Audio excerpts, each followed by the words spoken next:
Nous sommes lundi, une nouvelle semaine commence. Merci de nous rejoindre dans l'Afterwork. Au programme ce soir, la revue des titres, l'actualité, le sport, la culture et le fait de société. Et comme toujours, pour m'accompagner, ils sont là, Hospice et Damien. Bonsoir Damien, j'espère que vous allez bien. Bonsoir Valérie, je vais bien, j'espère que vous allez bien également. Je vais très bien également et de votre côté, Hospice. Bonsoir Valérie, je vais également très bien et j'espère que vous aussi vous allez bien. Je vais très bien, comment a été votre week-end? Un week-end pas trop chargé, pas trop mouvementé, un week-end qui s'est très bien passé, un week-end léger, si je peux le dire ainsi. Voilà, j'ai pris du temps à quand même suivre quelques rencontres, des championnats également. J'ai parcouru quelques stades, voilà, ici même au Bénin. Donc, bon, voilà, sinon un week-end au calme, comme on a l'habitude de le dire. Je profite également pour dire bonsoir à nos amis téléspectateurs de Canal de Star. D'accord, et de votre côté, Damien, votre week-end a été aussi calme? Oui, bon, non. Moi, mon week-end n'a pas été calme. Mon week-end a été mouvementé avec les soirées récréatives. Bon, ça s'est très bien passé quand même. Est-ce que vous avez prévu des choses à faire pour la semaine? Bien sûr, j'ai prévu beaucoup de choses.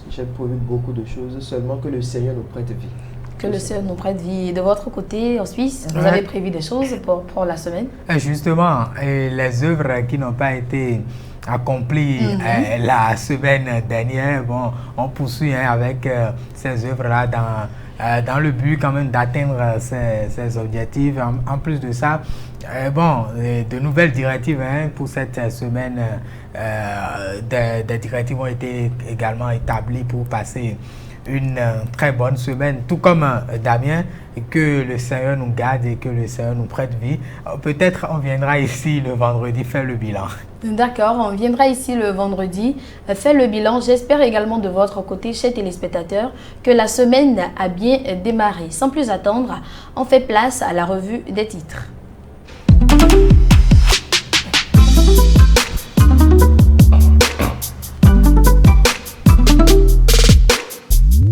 Présidentielle du 12 avril 2026, le porte-parole du gouvernement apporte des clarifications fermes, aussi bien sur le plan juridique que sur le plan des responsabilités politiques. Léandre Mbedi lève toute ambiguïté sur l'usage des moyens de l'État par Romuald Wadaï, nous apprend Jakpata. Non-engagement des ressources de l'État dans la campagne présidentielle, l'opinion n'attend que cela du ministre candidat Wadaï, fait savoir Dynamisme Info. Et donc, suite aux clarifications du gouvernement sur la candidature du ministre des Finances à la présidentielle de 2026, pas d'obligation légale pour Wadaï de démissionner, nous indique l'Indépendant. Par ailleurs, s'agissant de la 10e législature, l'installation officielle prévue pour le 8 février prochain ouvre un nouveau chapitre de la vie politique béninoise. Entre soupçons de conformisme et impératif de crédibilité démocratique, mentionne le matinal. Et déjà, les coulisses s'animent autour du perchoir de la 10e législature, nous révèle le témoin actu. Et pour cette 10e législature à l'Assemblée nationale, Vlavonu, Djokbenou et Biochane, les grands favoris du perchoir, nous dévoilent le challenge. Enfin, rayonnement culturel du Bénin, la cité historique de Ouida a vécu du 8 au 10 janvier l'une des plus grandes mobilisations culturelles de son histoire. Vodun Days 2026, une édition record nous apprend l'événement du jour. Une édition historique avec plus de 740 000 participants, nous rapporte Dabarou. C'était la revue des titres présentée par Samuel Nourouaï.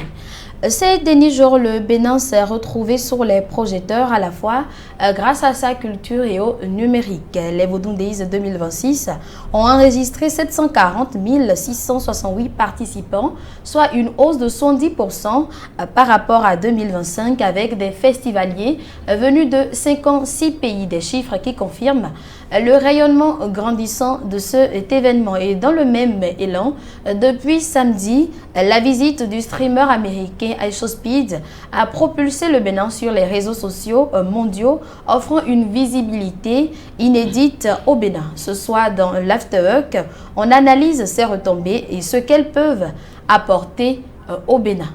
Damien, dites-nous, les Vodou Days 2026 marquent-ils un vrai tournant pour l'image du Bénin? Bien sûr, les Vodou Days marquent un tournant pour l'image du Bénin en ce qui concerne la valorisation de notre culture. Et il y a tantôt un temps que le père de la nation disait qu'il ne valorise pas la religion, mais qu'il valorise plutôt ce que nous avons de plus cher. Et qu'est-ce que nous avons de plus cher au Bénin? C'est notre culture. La culture. Oui, c'est la culture. C'est les vaudous. C'est tout ce que nous avons qui peuvent et qui sont liés à notre patrimoine culturel. Donc, les Vodou Days, disons, le père de la nation a apporté un plus en modernisant ce que nous avons.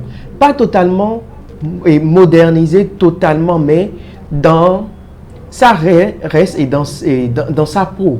Ça reste dans son authenticité. Bien sûr, bien sûr. Et cela valorise et comment on l'appelle, sur le monde entier, partout, et ce que nous avons de plus cher. Hospice Vodou Days 2026, ça marque un tournant vu les chiffres de cette année comparés à l'année dernière. Justement, c'est bien sûr la 3e édition.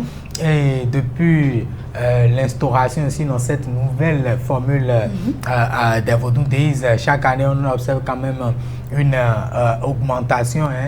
2025, on a constaté que le nombre de participants enregistrés dépassait également, je vais dire, celui enregistré en 2024. Et maintenant également en 2026, c'est pareil. Il fallait s'attendre à ça avec les innovations mises en place par le gouvernement quand même pour cette édition, notamment le prix des billets d'avion en revue à la baisse, Côte d'Ivoire, Abidjan, Bénin, Abidjan et Paris, Cotonou, Paris et autres là. Donc tout ça là quand même a contribué d'une manière ou d'une autre, voilà, à l'effervescence, j'y arrive, qu'on a vu autour de cet événement là. Il faut également le souligner, c'est un événement qui c'est un carrefour, sinon un grand carrefour de diversité culturelle, parce que quand on parle aujourd'hui du Bénin à l'international, ce que nous avons de plus cher, Damien l'a dit, c'est bien sûr la culture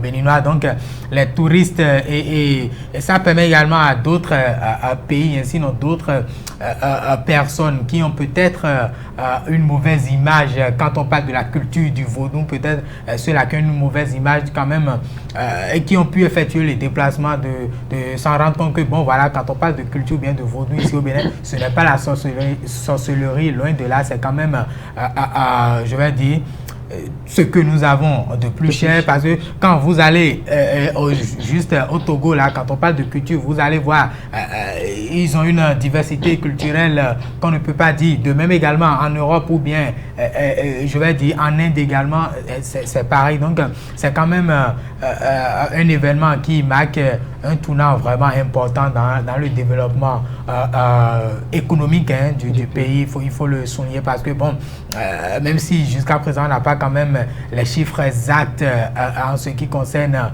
ce que cela a rapporté sur le plan économique, on peut quand même dire que bon, je vais dire que par rapport aux autres éditions, on a quand même vu que bon, ça a contribué d'une manière ou d'une autre au développement économique du pays. Donc c'est également ça qui s'est produit cette année avec le nombre, sinon une augmentation de 70%, c'est quand même très élevé, et c'est à l'actif également du gouvernement de Patrice Talon, qui ne cesse d'apporter chaque année d'innovation.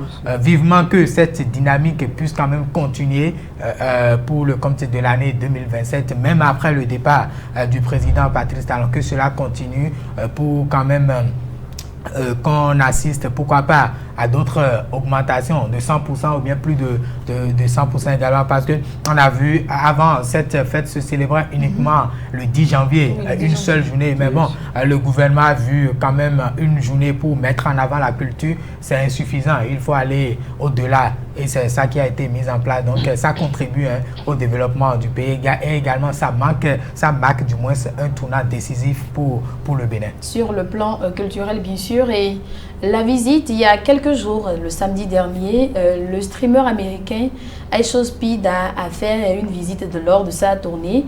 Il a visité le Bénin. Qu'est-ce que cela nous apporte?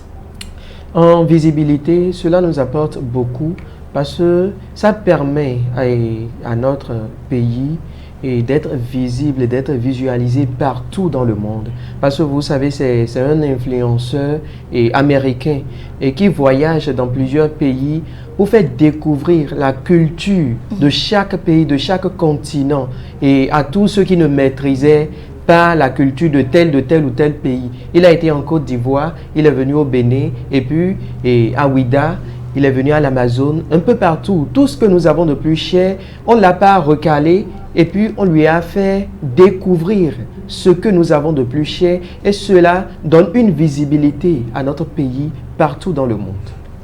Auspice, est-ce que la visite de Ice Speed va apporter une nouvelle génération de visiteurs au Bénin? Pourquoi pas? D'ailleurs, j'ai l'habitude de dire ce qu'on ne peut pas arracher aux Béninois, sinon au peuple béninois, c'est bien sûr leur unité, parce que vous avez vu l'engouement, sinon le public derrière l'américain, voilà. Donc quand même, Daniel a dit, j'aborde bien également, sinon j'abonde dans le même sens que lui. C'est quand même quelqu'un qui, arrivé dans chaque pays, cherche d'une manière ou d'une autre quand même à faire découvrir la culture de ce pays-là. Il a eu la chance de parcourir quelques sites, si je peux le dire ainsi, du Bénin. Et à chaque étape de sa visite, on voit la population, l'engouement, tout ce qui va avec. Peut-être cela peut aussi attirer d'autres visiteurs, surtout quand vous êtes influenceur ou bien, en tout cas, vous êtes dans le domaine et que vous voyez quelqu'un dans un pays où l'hospitalité a été vraiment à la hauteur, il s'est vraiment senti à l'aise, tout et tout. Bon, pourquoi pas? L'autre également peut se dire, bon, tout ce qu'on raconte de ce pays en bien, moi-même j'irai, pourquoi pas, découvrir cela. Donc ça peut aussi attirer d'autres visiteurs ou bien d'autres influenceurs et tout ce qui va avec. Donc je pense quand même que quand on prend, je ne vais pas parler de comparaison, mais quand on prend quelques pays qu'il a eu déjà quand même un parcours à visiter et le Bénin, on peut fièrement être ou bien affirmer que le Bénin quand même a quelque chose de plus cher aussi, parce que je l'ai tantôt souligné, c'est bien sûr l'engouement tout autour de l'influenceur en question. Dans d'autres pays, il n'a pas pu réussir à quand même rassembler beaucoup de monde autour de lui comme ça. Je ne dirais pas que c'est raté dans ces pays-là, mais quand même ici au Bénin, on a fait preuve d'hospitalité, on a fait preuve d'unité et d'ailleurs ce sont là des vertus qu'on ne peut pas arracher au peuple béninois. Donc je pense quand même que c'est aussi une occasion de faire parler encore du Bénin, et ça juste après les Vodou Days dont on vient de parler, qui déjà ont mis le Bénin quand même à un niveau assez élevé. Également cette visite de l'Américain qui vient booster encore les choses d'une autre manière, sinon d'une autre façon. Je pense quand même que qu'on le veut ou non, le Bénin va quand même tirer profit de ces événements que moi je qualifie quand même des événements de taille. Des événements de taille. Est-ce que le Bénin, Damien, est-ce que le Bénin a su tirer profit de ce streamer-là lors de sa visite? Bien sûr, je dirais que le Bénin a su tirer de profit, parce que vous allez voir sur les réseaux sociaux, les influenceurs béninois, ils sont en train de commenter son arrivée, comment il a été reçu, et ça leur permet de booster leur compte. Vous voyez, ça permet de booster leur compte, et puis bon, ça permet aux jeunes de savoir, et comment on l'appelle, ils sont influenceurs, mais dans quel domaine ils influencent. Vous voyez, donc l'arrivée de Speed va leur permettre de s'orienter vraiment. Est-ce que ces deux événements je parle notamment des Vodun Days et de la visite de Speed. Est-ce que ça apporte une réelle avancée à l'économie locale du Bénin, Hospice? Justement, une réelle avancée, hein, et je l'ai tantôt dit, quand vous prenez aujourd'hui ces deux événements-là, déjà même quand on prend la ville du Ouida qui a abrité les Vodun Days, si nous allons mener peut-être une petite étude, et on peut se rendre déjà dans cette ville-là, demander à ceux qui ont, pourquoi pas, des bars, restos ou bien des hôtels et autres là, de nous analyser un peu le chiffre d'affaires déjà pendant ces 3 jours. Nettement, ils vont vous dire que bon, pendant ces jours-là, ils ont quand même eu, je vais dire, à faire un chiffre d'affaires assez élevé, hein, contrairement aux autres jours. Et également, sur le site même, on a vu différents, mais sinon différents repas purement africains, hein, purement local, béninois également, qui ont été mis en avant au cours de cet événement-là. Ça a également permis aux vendeurs ou bien aux vendeuses quand même je vais dire, de se faire beaucoup de clients. Peut-être ces clients-là peuvent les recontacter après même l'événement et bénéficier de leurs différents services. Tout ça là déjà, d'une manière ou d'une autre, hein, quand même contribue déjà au développement de l'économie au plan local. Déjà beaucoup de choses qu'on ne saurait exposer ici sur ce plateau, mais quand même, qu'on le veuille ou non, chacun a su tirer et profit de cet événement-là. Sinon, de ces deux événements, que vous soyez des influenceurs, des commerçants ou bien peu importe, et chacun a quand même pour son compte tiré profit, même pour ceux qui ne sont ni influenceurs ni commerçants et qui peut-être sont allés en mode touriste. Ils ont eu la chance de voir face to face, comme on le dit, certains artistes, sinon certaines également cérémonies traditionnelles, parce qu'on a eu la grande cérémonie de Vodun qui était en live également, l'animation même dans l'arène de Ouida. Donc ceux-là qui ont effectué le déplacement ont quand même eu l'occasion de voir un peu comment ça se passe. Donc je peux dire que d'une manière ou d'une autre, ça a quand même contribué au développement de l'économie locale. D'une manière ou d'une autre, ça a contribué, voilà, les Vodun Days et la visite du streamer américain Aisho Speed ont contribué, voilà, ces deux événements ont contribué au développement de l'économie locale. Entre tradition mise en lumière et visibilité mondiale renforcée, le Bénin continue de marquer les esprits. On fait une courte pause publicitaire et juste après, place à la pub.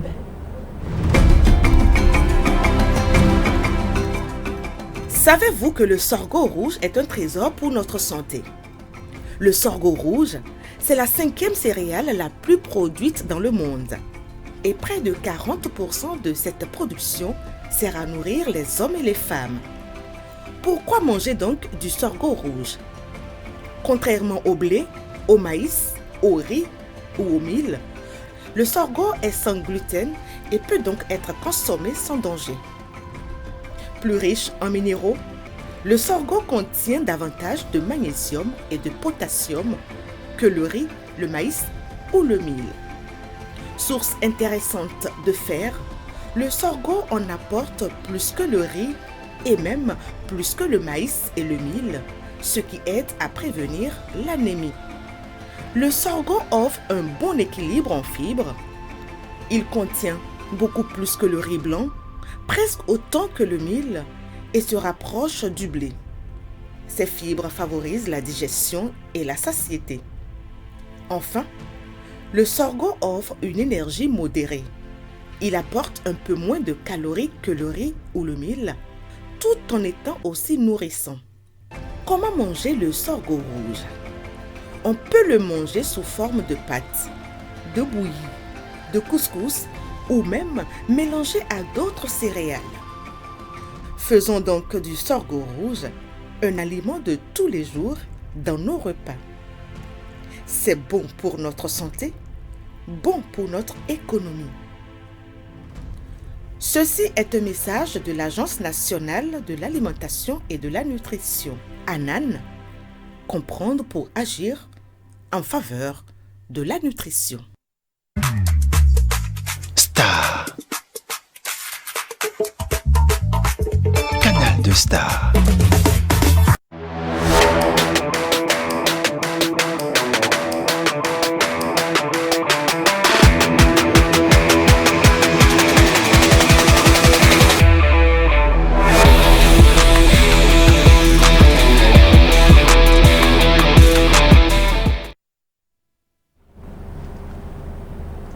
À présent, on parle sport hospice. La 15e journée de la Celtis Ligue 1 du Bénin se jouée ce week-end. Et justement, Valérie, pour le compte de cette 15e journée, j'ai quand même pu suivre quelques rencontres dont je vais livrer aux téléspectateurs les résultats. On commence déjà par la journée du samedi qui a connu ou bien qui a abrité 5 différentes rencontres, notamment avec l'Auto Popo et la jeunesse sportive de Pobet à Grand Popo. Victoire à l'arrivée des Lotto Boys 3-0 et puis à Abomey, Dynamo d'Abomey et Audio de Commun se sont séparés sur un score de 0 but partout, un score nul et vierge comme vous pouvez le constater à l'écran. Les Cavaliers de Niki et Bani Gansé également ont aussi fait un match nul de 0 but partout. À Savalou, les Soha Boys Espoir FC bien entendu a battu USS Craqué à domicile 2-1 et pour finir avec cette journée du samedi, Ayema et les cracheurs de feu, les dragons de Lemay également se sont quittés sur un score de parité, 1-0. 24 heures plus tard, donc le dimanche, hier même, l'ASPAC bien sûr et l'ASVO ont croisé les crampons dans Lemay bien entendu. Score à l'arrivée, 1-0 en faveur des visiteurs qui ne sont rien d'autre que les portuaires de l'ASPAC. Dadje, toujours dans le dur à Aplaroué, s'est incliné face au leader du classement Sobemap, bien sûr, score à l'arrivée 2-1. Les cotonculteurs et les cotonois, l'AS Cotonou se sont quittés sur un score de parité, 1 but partout. Et pour finir, les buffles du Borgou qui recevaient Damissa au stade Omnisport de Parakou également ont fait un match nul, 0 but partout. Voilà Valérie, ce qu'on peut retenir de cette 15e journée de la Celtis Ligue 1. Et que retient-on du classement après cette journée? Après 15 journées déjà, Sobemap ne lâche rien. Les manutentionnaires maintiennent bien entendu la tête du classement avec 34 points au compteur, suivi des buffles du Borgou, bien sûr, qui se pointent tout juste derrière avec 31 points. Coton Football Club, vice-champion, se positionne en 3e avec 28 points, suivi de l'Auto Popo, 4e, 27 points. L'ASPAC vient clôturer le top 5, sinon complète le top 5 avec 26 points. Au bas du classement, on retrouve les Cavaliers de Niki qui totalisent 12 points après 15 journées disputées, suivi de l'USS Craqué stationné à 10 points également. Les champions en titre d'Adjer Football Club qui depuis un moment se retrouvent dans de très grandes difficultés, notamment avec un manque d'effectifs, garde la lanterne rouge avec 10 points. Déjà la 16e journée s'annonce très épique de part et d'autre pour chaque équipe. Sobemap va essayer de maintenir bien sûr sa toute première place, tandis que Buffle après son nul va également essayer de se relancer dans la compétition. Même scénario également pour Coton Football Club, tenu en échec par l'AS Cotonou. On suivra de près bien sûr la 16e journée qui va prendre son envol le week-end, Valérie. Et pour finir, vous nous parlez de handball. Justement, une note de handball pour finir avec l'actualité sportive du jour. Notamment, on fait un tour au Rwanda pour parler de cette 27e CAN Senior Homme. Les équipes, bien sûr, qui n'ont pas pu faire une très bonne entrée en lice pendant cette édition, se sont vues, je vais dire, reléguées en Coupe du Président, notamment avec cette coupe qui se joue depuis quelques jours. Et hier, plusieurs rencontres ont quand même tenu en haleine le public sportif du Rwanda venu assister à cette édition, notamment l'Algérie, le Nigeria bien sûr et l'Angola qui se sont affrontés hier, score à l'arrivée 27-24 en faveur de l'Angola bien sûr. Le Maroc et la Tunisie se sont quittés en de bons amis, 29 partout. L'Égypte s'est imposée face à l'équipe d'Algérie, 42-28. L'équipe cap-verdienne également s'est aussi imposée face à la Guinée sur le score de 45-25. Les Guépards du Bénin, handballeurs, ont coubé les Chines face au Cameroun 27-34. Le Rwanda, pays hôte de cette compétition s'est imposé en mode patron face à l'Ouganda 37-27. Le Gabon également n'a laissé aucune chance à la formation zambienne, soit à l'arrivée 36-16. Et pour finir également, le Kenya qui aussi a coubé l'échine face à l'équipe congolaise 37-26. Voilà donc tout ce qu'on peut retenir de l'actualité sportive du jour, Valérie. Merci Hospice pour ces infos sportives. Chers téléspectateurs, le sport est fait, les scores et les moments forts sont connus. On profite maintenant d'une pause publicité et à notre retour, Damien nous plonge dans l'univers culturel des gants. Star. Canal de Star.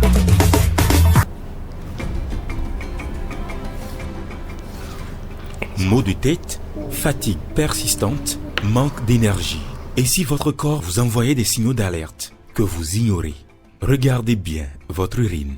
Si elle est foncée, votre corps est déjà en détresse. Vous êtes peut-être en train de l'empoisonner, sans même le savoir. Mais quelle peut être la cause de ces différents maux? Ne cherchez pas loin, vous ne buvez pas assez d'eau. Votre cerveau souffre, vos reins s'épuisent, votre cœur peine à suivre, juste parce que vous oubliez un geste simple, boire de l'eau. Chaque jour, nous perdons de l'eau par la respiration, les urines, la transpiration et les selles. Chaque jour, nous devons remplacer les pertes d'eau pour le bon fonctionnement de l'organisme.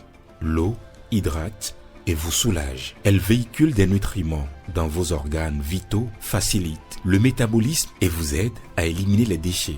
Combien doit-on boire alors par jour? Si vous pesez 50 kg, vous devez boire 1,5 à 2 litres par jour. Si votre poids avoisine 70 kg, buvez entre 2,1 et 2,8 litres d'eau. Et si vous pesez 100 kg, votre consommation d'eau quotidienne doit varier entre 3 à 4 litres. Boire de l'eau, c'est protéger son cœur, ses reins, son foie. C'est vivre mieux et plus longtemps. N'attendez pas d'avoir soif, faites le bon choix. Ne suivez pas votre soif, buvez de l'eau pour protéger vos organes.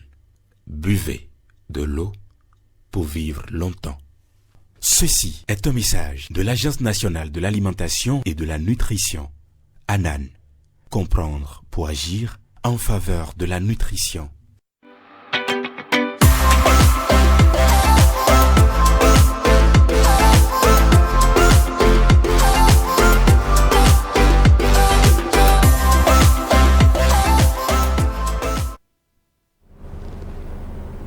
Ce soir, nous allons explorer avec Damien un symbole majeur du patrimoine béninois, le gond dans le royaume. Qu'est-ce que ça représente, Damien? Bon, le gond dans le royaume est avant tout un instrument sacré et symbolique. Et il incarne bien sûr l'autorité royale et la voix du pouvoir de la communauté. Qui a le droit de jouer à un tel instrument? Le gond est joué par un initié. S'il n'est pas un initié, il ne peut pas jouer le gond. Il est confié à un messager du roi, souvent choisi pour sa royauté et sa connaissance des traditions. Donc il doit vraiment maîtriser la chose. Il doit maîtriser ce que c'est que la tradition royale avant de prendre le gond et de jouer. Et à quel moment il faut jouer le gond? Il est joué lors des cérémonies, il est joué lors des événements importants, il est joué lorsque le roi donne l'autorisation pour passer un message, ou bien lorsqu'il y a une cérémonie en cours, il y a le gong qui est, comment on l'appelle, il y a le roi qui autorise au gongonneur d'aller jouer ce gong. Et en jouant ça un son, est-ce que le son a une signification particulière?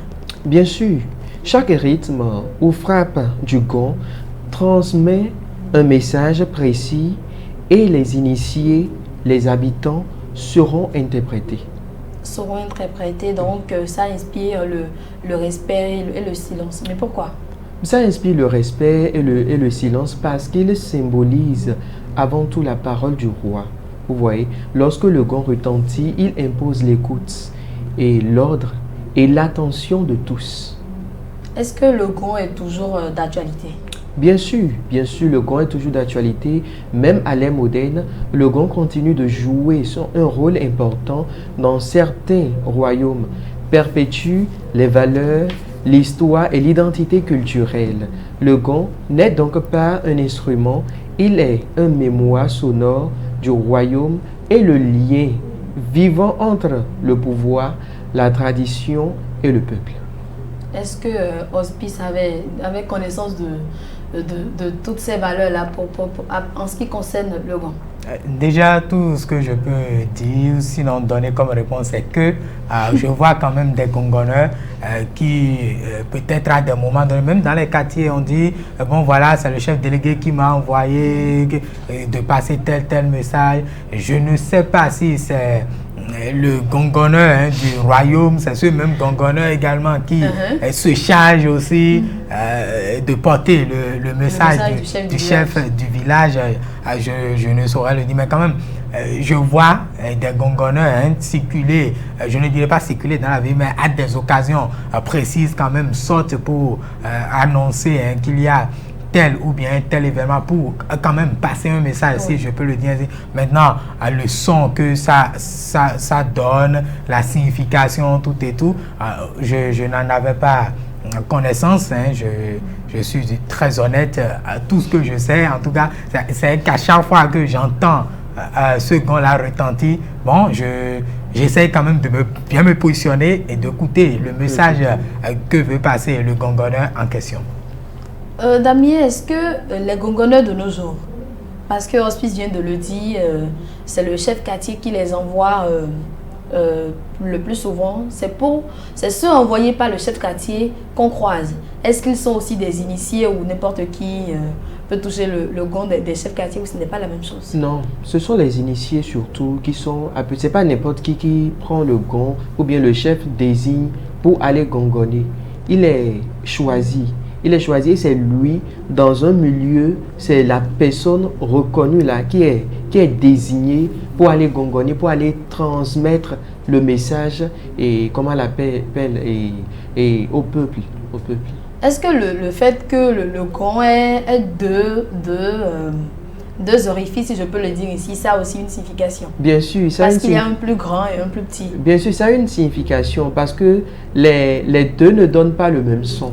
Vous voyez, les deux ne donnent pas le même son. Ils donnent des sons différents. Donc, les initiés peuvent vraiment savoir ce que le petit dit, ce que le grand dit. D'accord. Valérie, si vous le permettez, j'aimerais également avoir quelques précisions. On voit, je vais dire avec nos artistes qui jouent sur tous les rythmes de chez nous, utilisent également, on voit ces artistes utiliser ce gong-là, ou bien sinon ce type de gong. Est-ce que c'est le même qui est joué, pourquoi pas, c'est pas dans les royaumes ou bien les gongonneurs du quartier, est-ce que c'est ça là également qui est joué du côté des groupes musicaux, ou bien il y a une différence, ou encore le gong du royaume, est-ce que cela est différent de ce qu'on voit? Ou est-ce que ça subit des rites d'abord avant de devenir le gong du royaume? Bien sûr, ça subit des rites avant de devenir des gongs du royaume. Parce que ce qu'on joue dans comment on appelle, en musique, c'est différent. Là, c'est, disons, la religion, ou bien la religion, là, c'est différent. Ce qu'on joue dans les royaumes, c'est différent. Parce qu'il faut, comment on l'appelle, il faut prononcer des messages sur ça avant que cela ne sorte. Vous voyez? Et ensuite, ce qu'on joue et ce que le chef quartier remet à un gongonneur d'aller jouer aussi, c'est encore différent. Donc, c'est plusieurs choses différentes. D'accord, c'est plusieurs choses différentes et pour bien commencer la semaine, nos téléspectateurs ont besoin quand même de l'agenda de la semaine. L'agenda de la semaine, disons les événements se retrouvent en week-end. En week-end pour tous ceux et celles qui vont y participer. Donc ce samedi 31 janvier à l'Institut français de Cotonou, chercheurs, urbanistes et citoyens se retrouveront autour d'une rencontre discussion intitulée Humains en mouvement. urbanisation, écologie et géopolitique.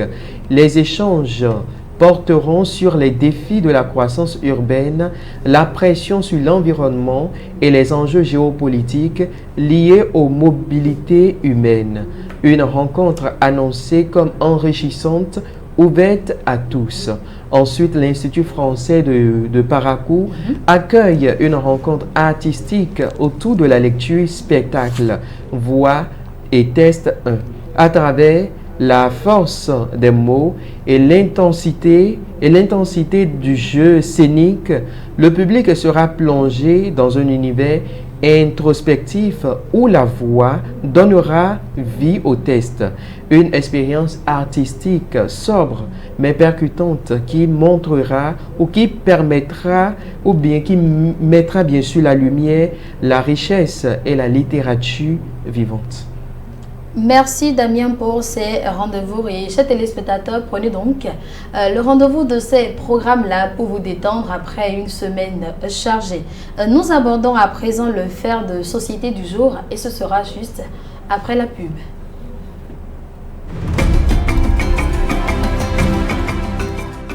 Savez-vous que le sorgho rouge est un trésor pour notre santé?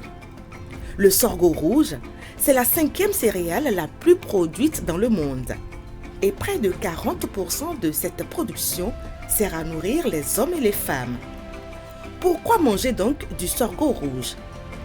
Contrairement au blé, au maïs, au riz ou au mil, le sorgho est sans gluten et peut donc être consommé sans danger. Plus riche en minéraux, le sorgho contient davantage de magnésium et de potassium que le riz, le maïs ou le mil. Source intéressante de fer, le sorgho en apporte plus que le riz et même plus que le maïs et le mil, ce qui aide à prévenir l'anémie. Le sorgho offre un bon équilibre en fibres. Il contient beaucoup plus que le riz blanc, presque autant que le mil et se rapproche du blé. Ces fibres favorisent la digestion et la satiété.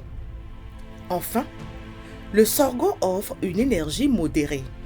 Il apporte un peu moins de calories que le riz ou le mil, tout en étant aussi nourrissant. Comment manger le sorgho rouge? On peut le manger sous forme de pâte, de bouillie, de couscous ou même mélangé à d'autres céréales. Faisons donc du sorgho rouge un aliment de tous les jours dans nos repas. C'est bon pour notre santé, bon pour notre économie.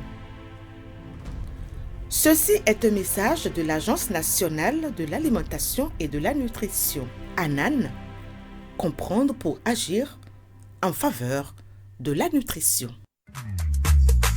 Star.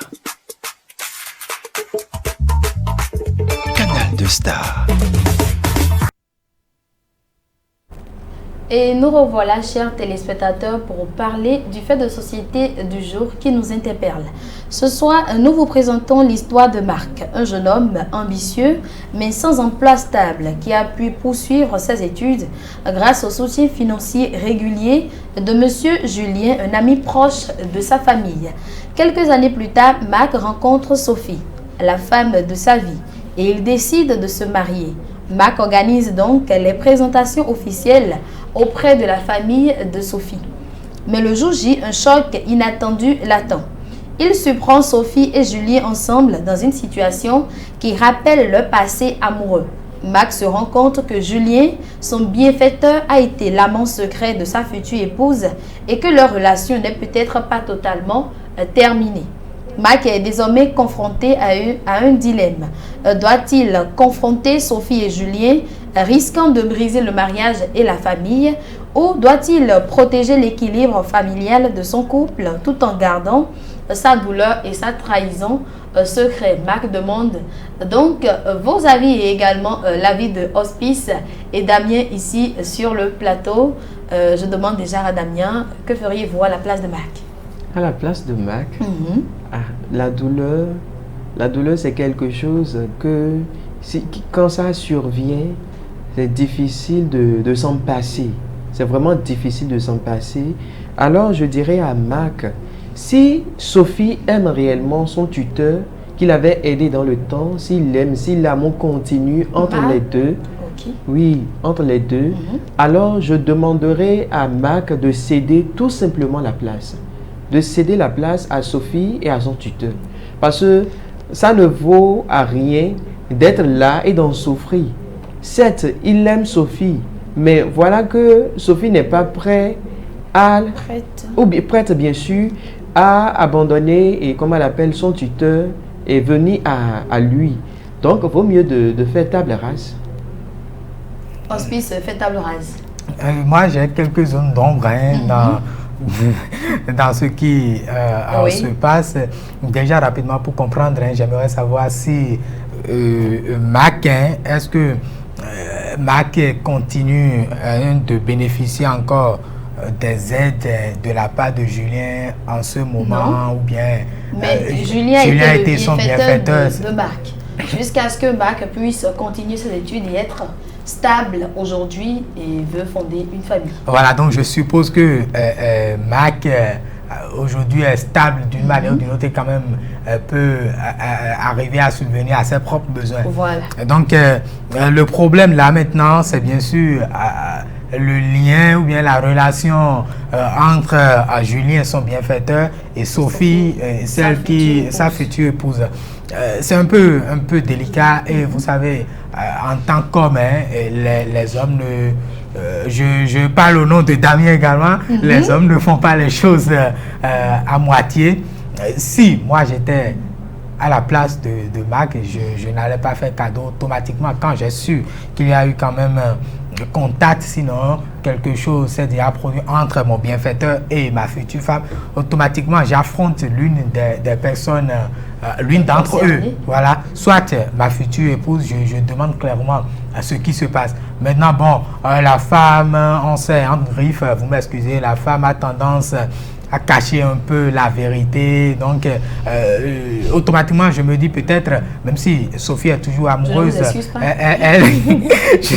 je me dis peut-être, même si Sophie est amoureuse, elle n'allait pas dire à Mac que, bon, voilà, elle nourrit toujours des sentiments. Donc, le mieux, c'est d'aller directement voir le bienfaiteur en question, Julien, et de lui dire, bon, voilà, telle personne, dans quelques jours sera ma femme. Voilà, j'ai découvert qu'il y a eu telle chose. Maintenant, quelles sont vos intentions? Et puis, entre hommes, ils discutent. Et l'autre question que je me pose également, est-ce que Julien n'a pas encore fondé un foyer, ou bien les deux sont toujours jeunes? Julien veut faire les choses dans les règles. Donc, présentation à la famille et se marier après. Non, je parle de Julien, le bienfaiteur de Mac en question. Est-ce qu'il n'a pas encore fondé une famille, ou bien il compte sur Sophie en question? Mac n'a pas donné de précision en ce qui concerne ça. Mais comme je l'ai dit, il faut quand même que Mac aille voir Julien en tant qu'homme et vraiment de clarifier les choses. Parce qu'il est encore temps de mettre fin à la relation, si je peux le dire, entre Mac, bien sûr, et Sophie. Faudrait pas, du moins, que c'est après le mariage qu'il puisse, ou bien qu'il va peut-être découvrir que, bon, voilà, son bienfaiteur en question a été l'amant de sa femme. Donc, il a encore temps de creuser, de fouiller et de savoir vraiment ce qu'il y a là, est-ce qu'il y a anguille sous roche, ou bien comment il faut faire. Donc, comme conseil, c'est d'aller directement voir Julien et son bienfaiteur, parce que j'estime que c'est son bienfaiteur. Il y a des liens entre eux, ils se parlent bien et tout ce qui va avec. Donc, je pense qu'il faut discuter entre hommes et de tirer les choses au clair avant d'avancer. Si Julien dit, bon, voilà, bien vrai, il y a eu une relation entre nous, mais maintenant, plus rien, c'est juste de l'amitié. Bon, à lui maintenant de dire, bon, je peux avancer, ou bien je me retire carrément. Mais il ne faudrait pas qu'il reste dans son coin, nourrir des soupçons, et puis par la suite, il va prendre une décision qu'il peut peut-être regretter après. Non, il faut faire les choses dans les normes, discuter avec, si possible, chacun d'eux, Julien à part et Sophie à part, pour pouvoir quand même mieux comprendre la situation. Est-ce que Mac ne devrait pas discuter avec sa dulcinée et laisser tomber Monsieur Julien? Sa dulcinée, oui, également avec Monsieur Julien. Pourquoi? Parce que, disons, c'est Monsieur Julien qui est la cause véritable de leur union, là, actuellement. C'est lui le véritable problème. Donc il doit... Comment M. Julien est le véritable problème? Il a le véritable problème parce qu'il avait eu un lien avec Sophie. Sans qu'on ne le sache, Sans qu'on il a ne- peut-être un lien avec Sophie, et comment on appelle, Marc n'est toujours pas convaincu si la relation est terminée ou pas. Mais comment il a su? C'est parce qu'il a remarqué, vu, c'est parce qu'il a remarqué ou bien qu'il a vu, qu'il est venu nous parler de ça. Donc ce qui voudra dire qu'il va parler avec Sophie et également échanger avec Julien pour pouvoir prendre une décision. Mais le mieux, moi je lui ai déjà dit de faire table rase, de quitter la relation tout simplement parce qu'il y a des fois qu'on n'arrive pas à comprendre la femme. La femme est vraiment compliquée. Vous voyez, des fois on ne sait vraiment pas ce que la femme cherche. Est-ce que l'amour est aussi facile à oublier? L'amour n'est pas facile à oublier. Non, je réponds non.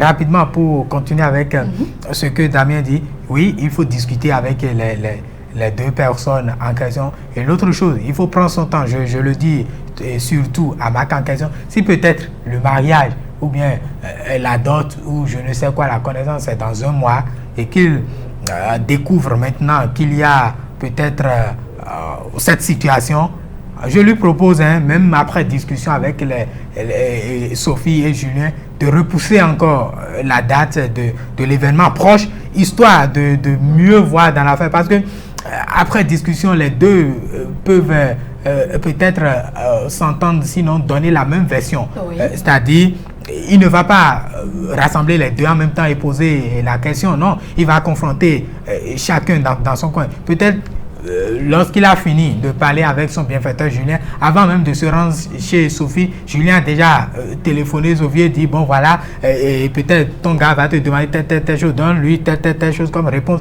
Et là maintenant les versions seront les mêmes. Marc va croire que bon c'est une vérité et s'emballer directement. Non, donc c'est pour ça que je dis il faut prendre son temps et aller mollo comme on le dit. Rien ne reste caché indéfiniment, non.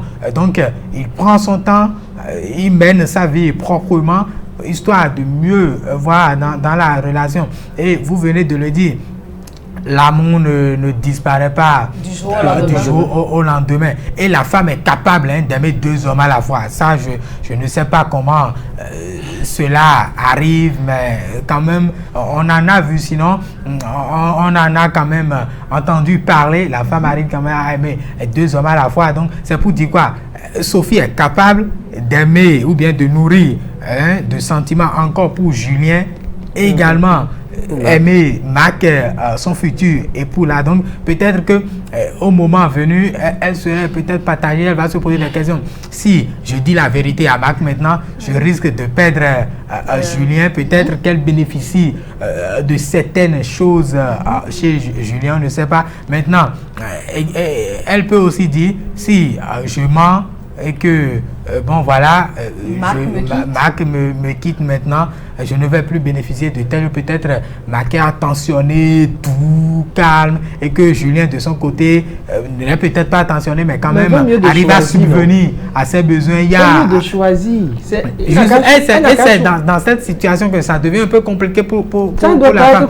Elle n'arrive pas à faire un bon choix. Donc, comme je l'ai dit, il faut que Marc prenne son temps pour quand même analyser la situation, aller en profondeur. Il ne faudrait pas qu'il prenne de décisions déjà sous pression, qu'il analyse la situation. D'ailleurs, je vais dire, le lien qui existe entre Julien et Sophie dure déjà combien de temps, c'est déjà combien d'années, et également qu'est-ce qui s'est passé au cours de leur relation, ou bien si Sophie a quand même pu dire oui. Et à Marc, c'est peut-être qu'elle se dit qu'avec Julien, elle n'a pas la chance, ou bien peut-être un problème, on ne sait pas. À Marc maintenant de savoir pourquoi, en étant peut-être avec Julien, elle a encore accepté les avances de Marc, ou bien si c'est que les deux ne sont pas ensemble, pourquoi les deux se sont séparés. Et donc, il faut se poser les bonnes questions pour quand même éviter certaines choses dans l'avenir. Il faut se poser les bonnes questions. Voilà une histoire qui nous montre que les choix dans la vie ne sont pas simples. Voilà, chers téléspectateurs, que feriez-vous à la place de Marc? Vos avis nous intéressent, vous pouvez nous laisser donc vos avis en commentaire sur la plateforme adéquate. Chers téléspectateurs, notre rendez-vous de ce lundi touche à sa fin. Merci pour votre fidélité. Merci à Damien et Hospice sur ce plateau pour leur intervention. Merci également à l'équipe technique. On se retrouve très prochainement. Bonne soirée à toutes et à tous.